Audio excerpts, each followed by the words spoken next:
Okay, we're at the Clover Building at the Boulder County Fairgrounds, and we're gonna do the Yagi antenna class. How's it going, guys? We're here. What are we doing here? We're building antennas. Whoa! What are we building today? Amateur Radio Club's VHF tape measure Yagi antenna building class. All right, look at this. No, I don't have a diagram for that. I looked. All I've seen is YouTube videos. So that's the back of the nut. Yeah. Okay. Because even if you have to trim the copper here for that little connector there piece there, it's easier to do. So trim to the back of the nut. Got it. All right, here's a table to the cutting table here. We've got our 36 and 1/8 inch director pre-cut, so it's easy for you to measure. We have our reflector and then the two driven elements. And here we have coax and a bunch of goodies. Certainly doesn't matter for sure. And then use these to mark your director reflector where they go. Because 3 feet will give you so much over you should screw up. We have an antenna analyzer to check our work. And you just want to take the black circle off. Looks like we're going to send APRS. So that's what we're building. Here are the elements. There's one of there's humans riding your ride. All right, here's how I did it this time so as not to melt this.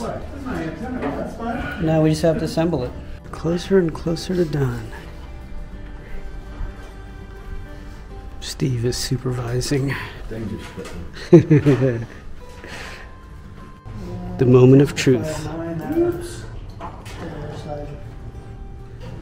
3736. You're better.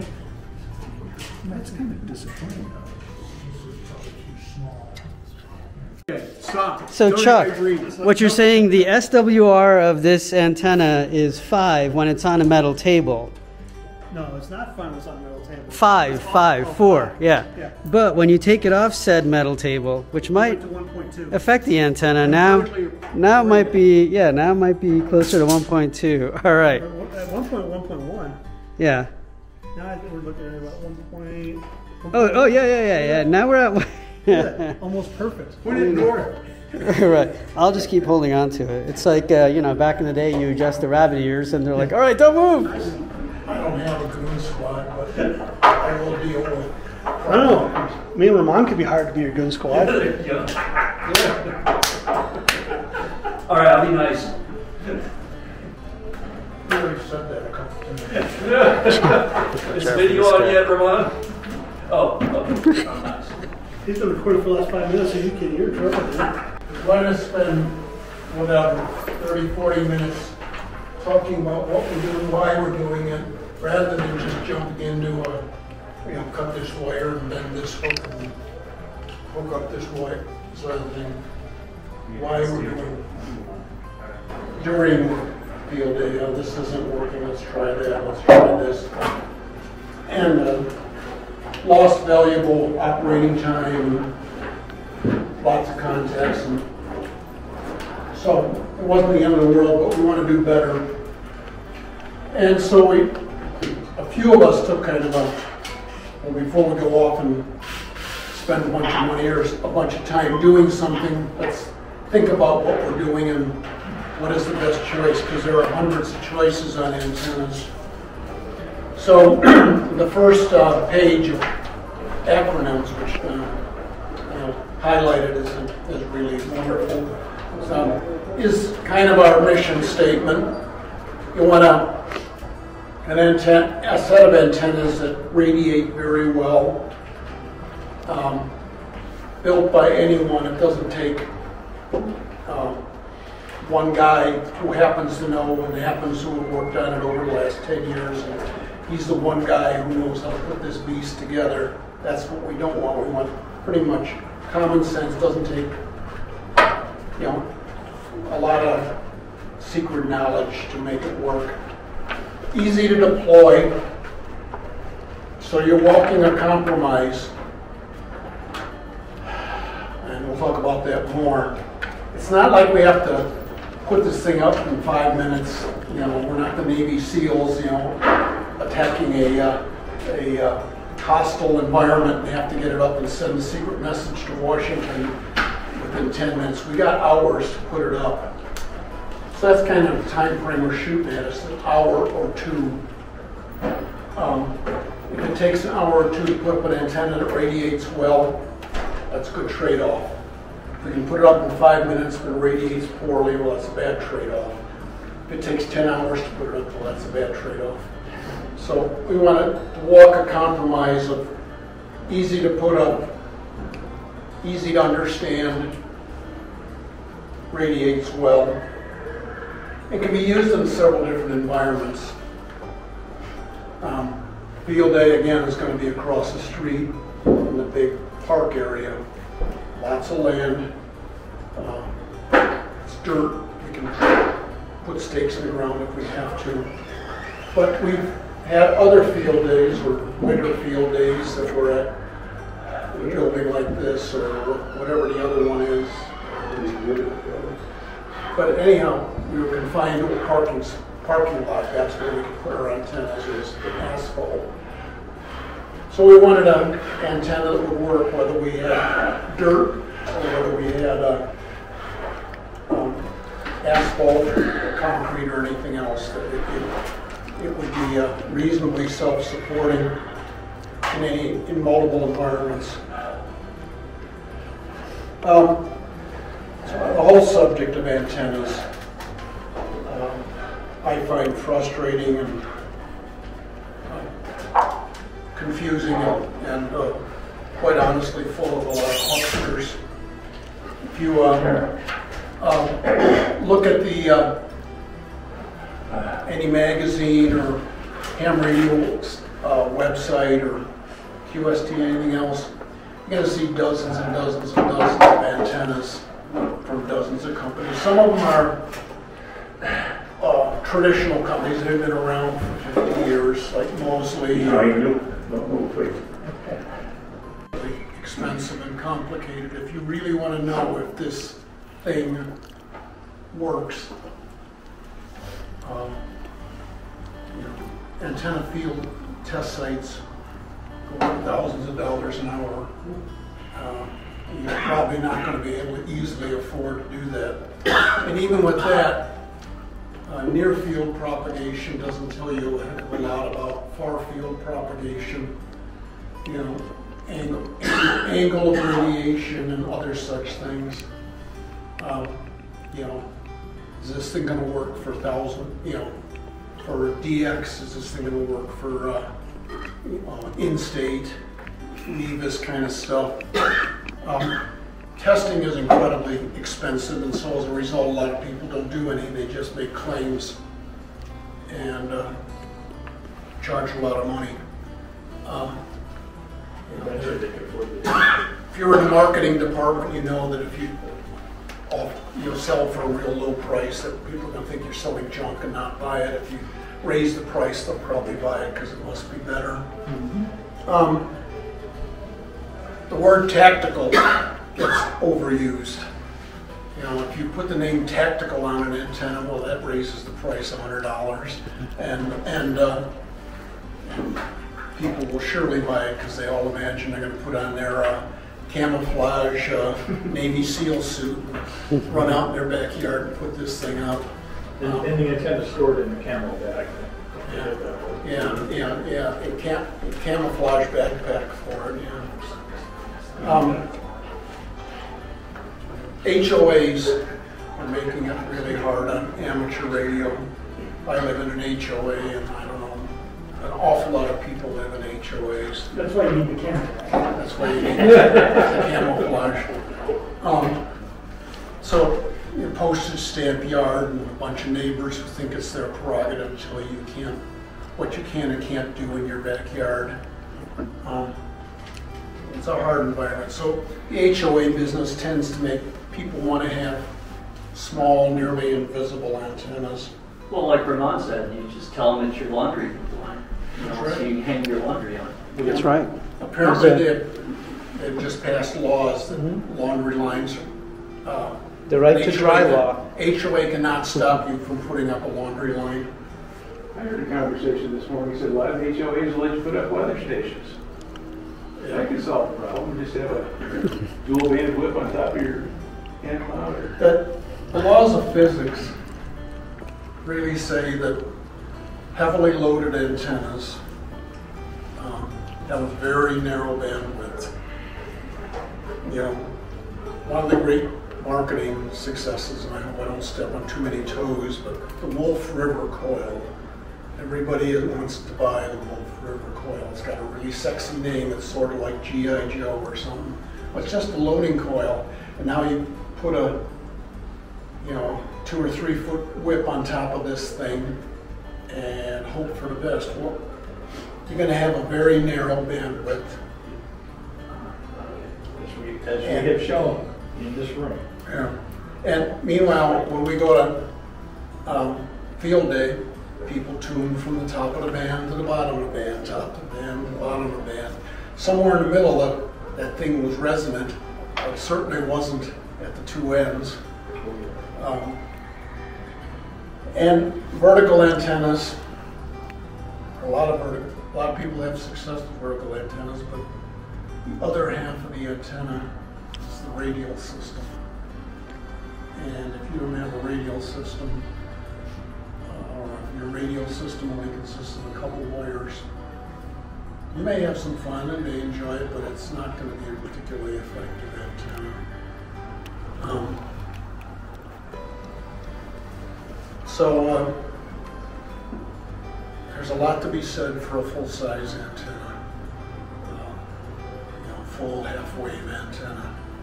It's going to perform a whole lot better than vastly shortened antennas. It will take a little bit more work, and it takes a little more space to hang it, but it's a better antenna. Am I stepped on enough toes? Am I toward anybody's ox? Anybody have experience to the contrary? Or experience? I can confirm that an adjustable Wolf River coil-like antenna has a very narrow bandwidth on 40 meters. Yeah. You can pick a frequency and call CQ on that frequency and do well, but you're not going to work everybody on 40 meters. That's exactly right.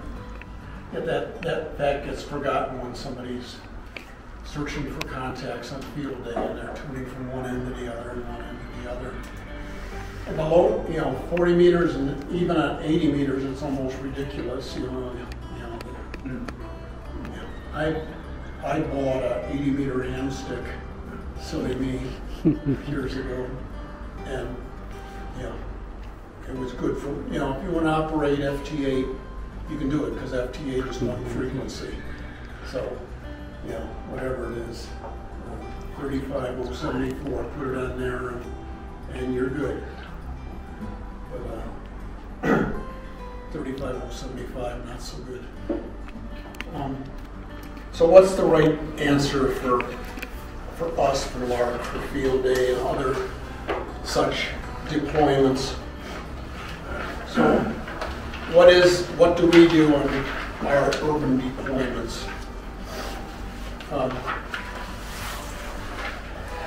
Typically we've got a time to put up an antenna. It's not, as I jokingly refer to this, it's not Navy SEALs and we got 5 minutes to put it up before a hostile fire begins. We're not doing POTUS, SOTUS. This doesn't have to be lightweight. We don't want to carry a huge amount of weight around, but the fact is we can drive a pickup truck up to where we are operating and carry a pickup load of stuff, and that's okay. It's not like it all has to fit in the backpack.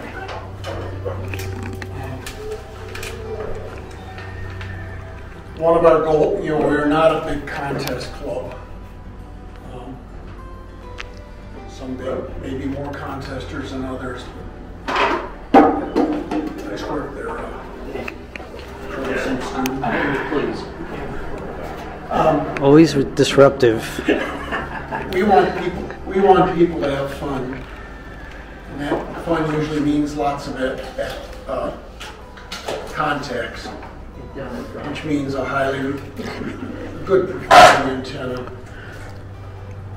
So, as I mentioned before, sometimes we have grass, sometimes we have concrete or asphalt.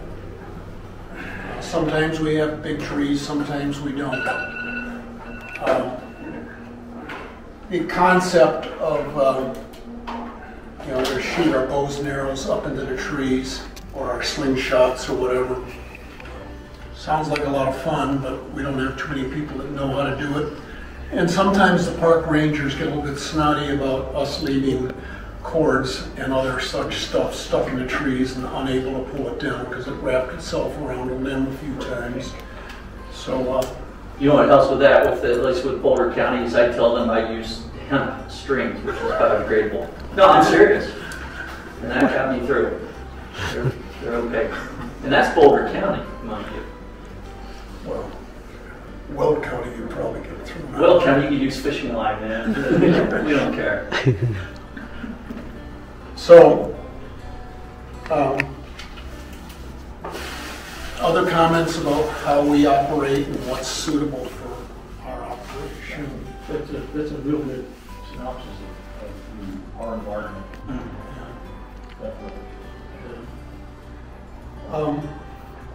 So, what is it we're doing? We're doing self-supporting inverted V antennas. We tend to set up in the morning and say this is the 40-meter station, this is the 20-meter station, maybe 10 meters, I don't know. We tend to set up 2-3 radios and they stay on a band for the day. So there's no particular advantage to having a multi-band antenna. In fact, it's actually a detriment. First of all, it's more complicated, bigger, a little harder to understand. But now you got one feed line coming down from this multi-band antenna, and yet you got 3 radios set up. So how do you do that? Well, you can, of course, use duplexers and other magic, but it's more complexity for no particular gain. You're really, in our environment, better off to have 2 or 3 or 4 single-band antennas, each with its own feed line. Each can be set, one of them, if the 40-meter radio's over here, you can put the 40-meter antenna near there. And if the 20-meter radio's over here, you can put the 20-meter antenna near there.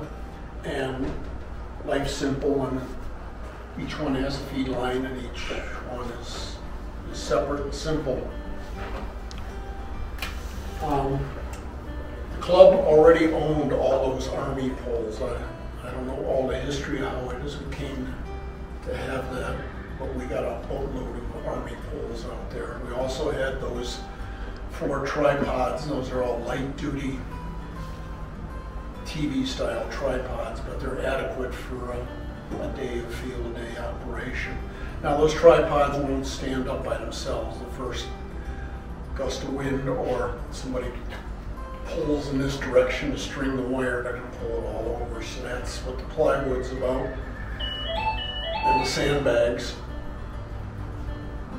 with holding the tripods to the plywood and putting sandbags on top of them, that makes it strong enough. And you can do that on grass or you can do that on pavement. It doesn't matter. The one thing you do have to sort of adjust for is if there's a slope in the ground or slope in the pavement. That's where the sandbag becomes not just a hold it down thing, but a level it out thing.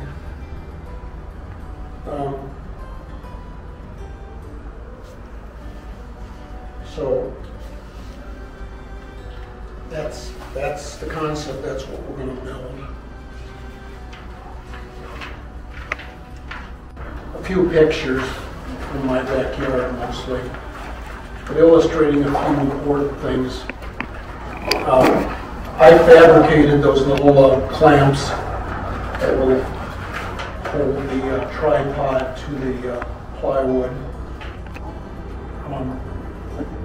The end insulators you can buy, $5 each, $8, $10 each for fancy insulators. It's really unnecessary. You go to the home store and buy a cutting board, a kitchen cutting board, and run through the saw and the drill and make yourself some cheap and simple and small end insulators. One of the first-timer kind of mistakes that people make is to measure it out, cut it to that length, and solder it together. That's exactly the wrong thing to do, especially in this environment. The length of an antenna for to resonate is a little bit different whether it's a flat dipole or whether it's an inverted V. And depending on the angle, whether you have a slight angle or a tight angle, it can change. So from one setup to the next, you may find that you need to change the length on the wire. What's shown in that picture is called a split bolt. You can buy it in the electrical department at Home Depot. And they're not cheap, a couple bucks each, but they're really handy for adjusting. You put a wrench on it, loosen it, and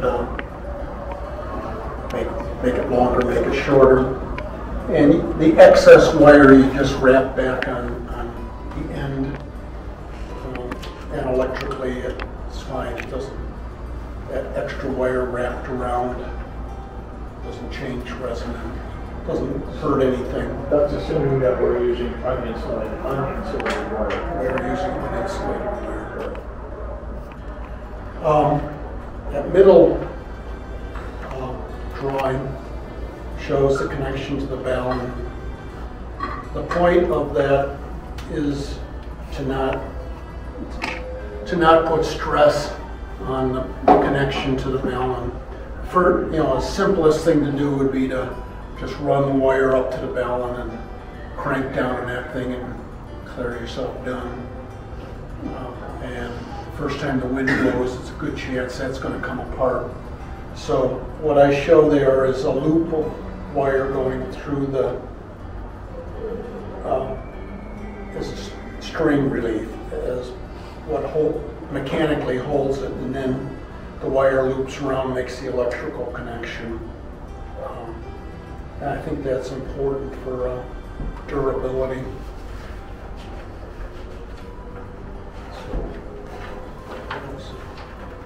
Shown in these pictures, but I also bought a bunch of winders, these simple little plastic things to wind up the wire when we're done. One of the things that, since I have little or no patience, it certainly drives me crazy when you bring the thing out and the first thing you try to pull it open, it's got 7 knots in it. That's the first hour. That's the first hour of setup. Because, trying not to invent too many curse words while you try to untangle it. Kink it up too much. And it also doesn't do any good for the wire to have knots put into it. So the last slide, how do we intend to deploy this stuff? Well, today is sort of a beta test. I have always advocated that before we go to field day, we should test a LARC subsystem. We should test power distribution. We should test the radios. We should test the antennas. We should test everything. And this is sort of a test. So I think we may discover today that this is harder than we anticipated, or we really ought to do things in a little different order. But tentatively, figure out where the antenna is going to go, stick the tripod on a wood base, and lay it on its side at that intended center point. Insert the army poles into the tripod to your desired length.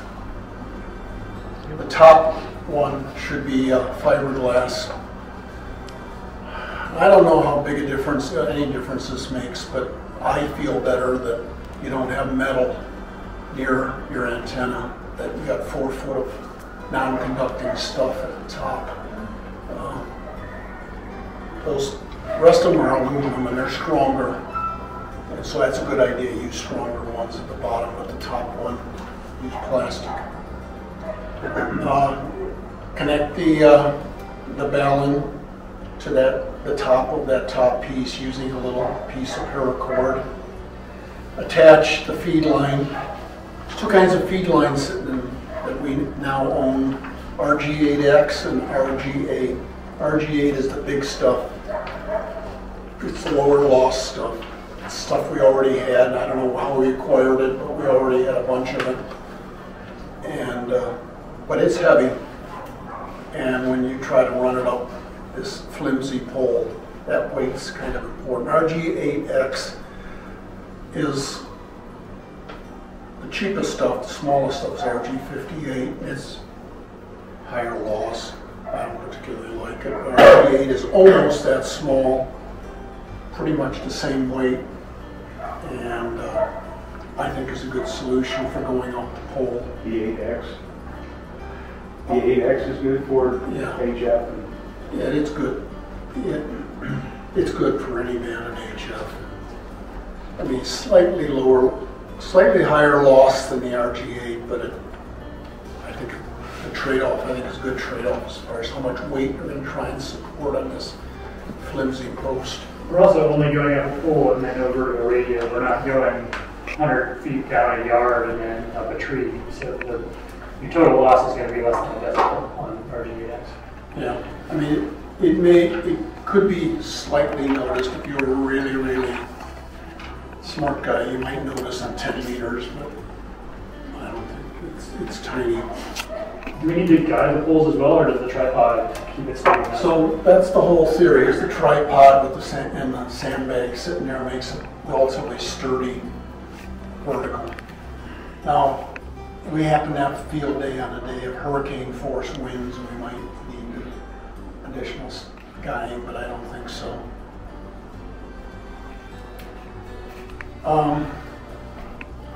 Attach paracords the end of the antennas. Tilt up the base and the tower and the wire. String out the wire, find some convenient tie-off points for the ends. Get your antenna tuner out and see where this thing is resonant. And don't be overly surprised if it's a little different than last time because the angle is tighter or looser, one thing or another. I don't know. Closer to a different tree or tied to a different tree. The wind, The grass is wetter. The grass is wetter, yeah.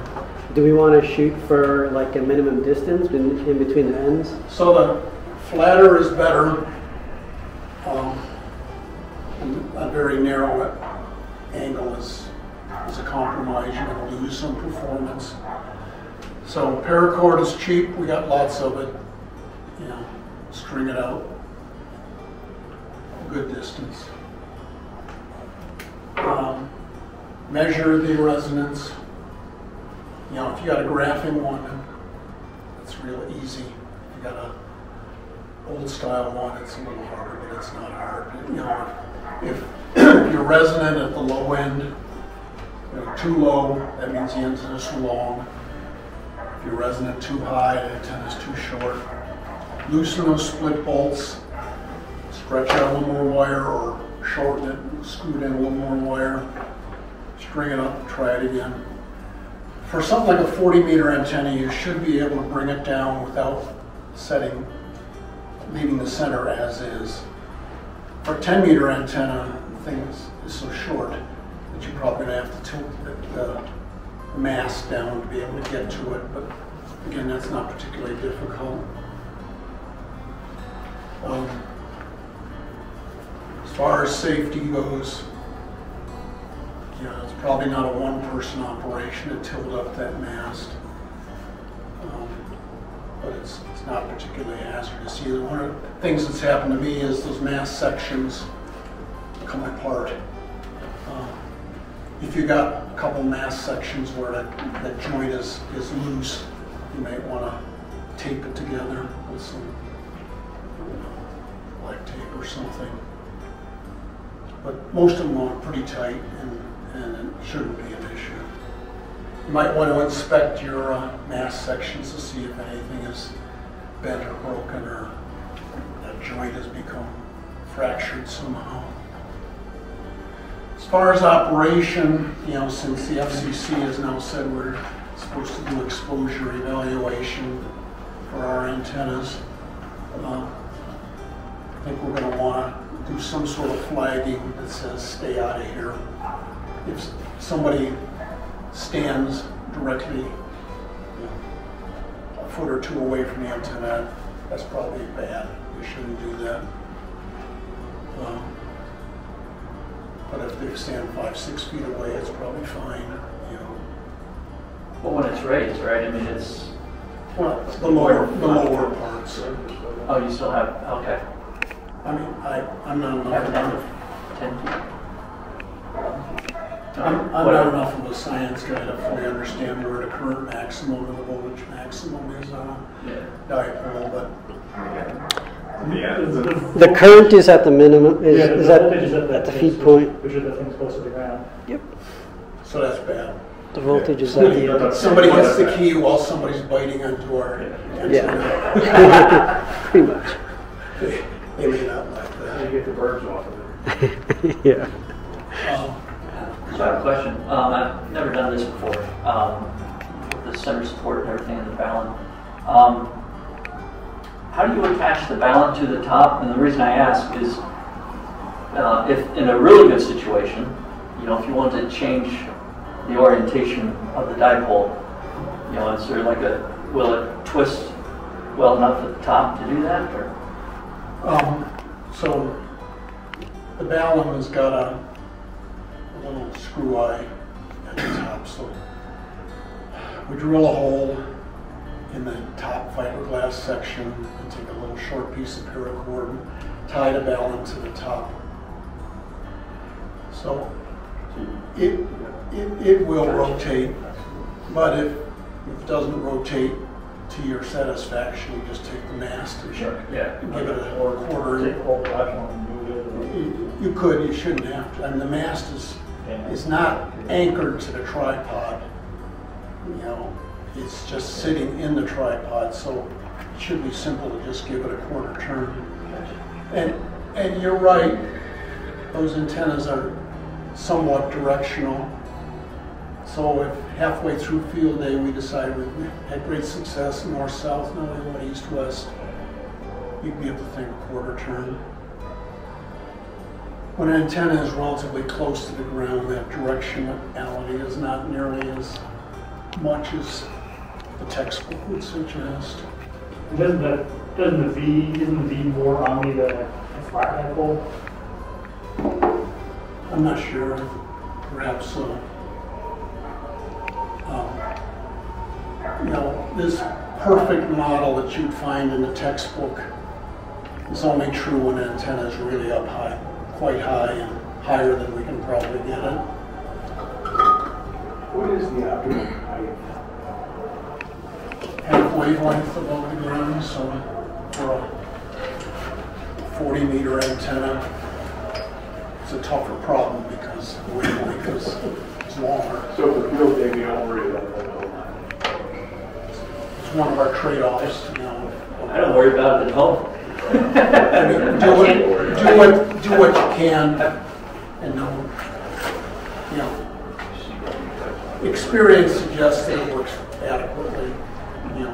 It's not like you're going to have a crippled deaf antenna. It's going to be pretty good at 25, 30 feet. And for field day, we're not trying to work DX with maximum gain and low riding angles. We're trying to get to Kentucky. That's right. We want 1,000 miles, not 5,000 miles. So it should be adequate. I've also read the minimum as well could be a quarter wavelength rather than half wavelength. Yep. But mine isn't even a quarter wavelength in most cases at home, and I'm still working just fine. And the lower we are, the better we can work nearby states. That's right. So we might have a 40-meter antenna that's only a quarter or even an 8 wavelength, and be able to work Colorado stations that we couldn't work if it was scarce. That's right. That's right. So as a practical matter, this setup is at best 30 feet. So it's about what we can do. So Yeah. do what you can do. You know, if we want more than that, we'd have to get some more elegant solution, more expensive solution. So we can split up into a couple teams. You guys can build a 40-meter antenna, you guys can build a 20-meter antenna. And I have to be for a little bit. see, and whoever wins gets the 10-meter antenna. And I can't count to 40. get one of the other guys, smarter guys. 39-meter test. Yeah, there you go. So we can leave the classroom and go out to the field and see if any of this is true. It's great. You want the 11 meter? Give him the 11 meter. All right, so we are working on antennas today. We're going to make some antennas today. And here are some of the goodies and the parts of the antenna build today. We are here at Boulder County Fairgrounds. And it looks like a busy day at the Fairgrounds. There's a lot of happenings going on. There is a farmer's market. There's a ton of animals here, as you would expect. Farmers, ranchers, whatever. Alright, so here's the model. Really short. Alright, so we are finally in the ham bands on our 20 meter. And so now we're going to prove that it works. We've got a MCHF SDR transceiver, a little bionic battery, and we're going to see if we can make a contact. Whiskey 0 Echo November Oscar.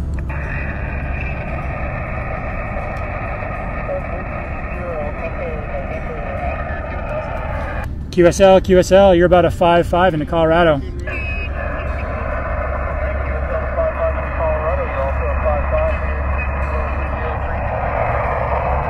73, thanks so much for the contact. We're testing out a field day antenna. Looks like it works. 73, good luck on your activation.